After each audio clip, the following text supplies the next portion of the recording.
Okay, I've got a little bit further.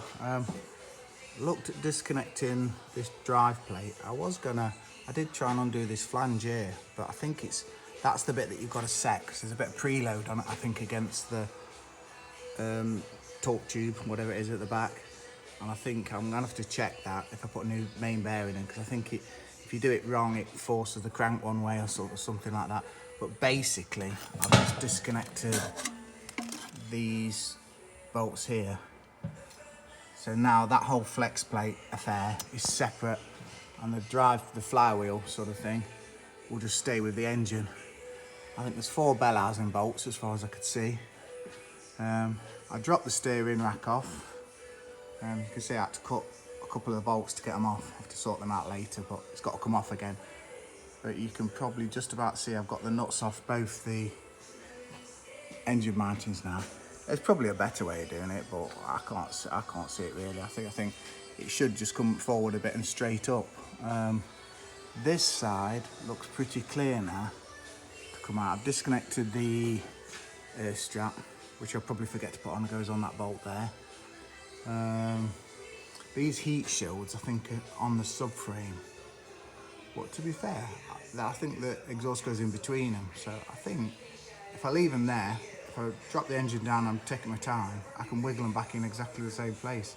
They're not going to stop the engine going up and forward. Took the starter motor, obviously.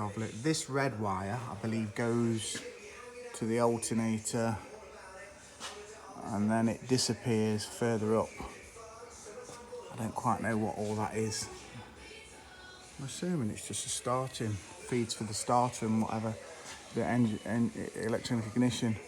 So I'm probably looking at this side. There's some ATF pipes or water pipes or whatever there.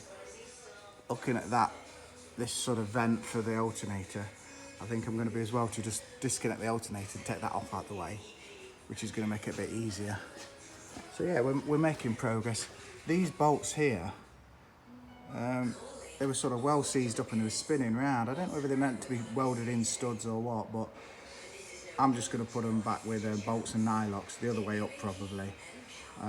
Or maybe Allen bolts so I can hold the tops when I tighten them up. But you're possibly meant to take this whole subframe off, but I don't think I need to. The problem is, any old car like this, anything you undo, to take the subframe off, you've got to undo all these big bolts, drop all the suspension off. I don't want to be getting into that. More shit to snap off and break. I don't see why it won't just go forward about half an inch and go straight up. There's nothing, the flywheel will just come away from the drive plate. I don't see why it won't just go pretty much straight up, which is what I'm planning. I'll just show you the oil. I don't know if I did this on the last video. So you can see that piece ain't looking good. But yeah, I'm going home now. I had enough. Used me a lot of time. Probably take the oil filter off as well, because that's going to be in the way. But I've jiggled the engine on the mountings and it seems to lift up and it seems free. So basically a bit more stuff to disconnect at the top. But I think all the inlet manifold, everything like that, I'm going to leave all that on. I know I could probably take it off easing.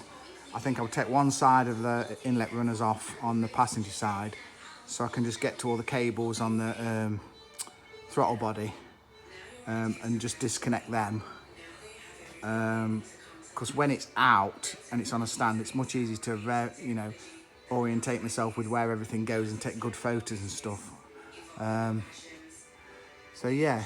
So then I think take them runners off that side, disconnect all the cables, etc. A few water pipes, bit of wiring at the top, where the distributors and whatever.